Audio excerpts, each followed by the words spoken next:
ఉంటది. నీ బస్సులో పెడితే లగేజ్ కొట్టు అంటే సారీ ఏంటయ్యా నీ గోళ? మరేందంటే అట్ట మాట్లాడతారా ఆయన? నువ్వెక్కడ దొరకవే బాబు? టికెట్ కు డబ్బులు ఇవ్వు. ఇట్లా ఉండండి. ఓ ఎగ్గొడతావా? ఏయ్ ఏందయ్యా ఇది? ఏంటండి అందరూ ఇట్లా మాట్లాడతారు? అందరూ కలిసి వెళ్తారు. ఆ మాత్రం చదువుకోలేరా? పైగా చదువుకునే వాళ్ళగా ఉన్నారు.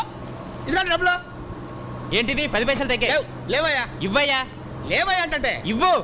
అరే లేవని చెప్తున్నారు కదా. ఇవ్వకపోతే దించేస్తాను. ఆ? నన్ను దింపేస్తావు నువ్వు? ఆ. ఇరుకు పాలవాలంటే ఎగసెక్కలుగా ఉందా మీకు అసలు? అంతే 10 పైసలు దింపేస్తా. ఇంకా మంది ఉన్నారు బస్సులో 50 మంది 10 పైసలు చదువుకోలేవు నువ్వు.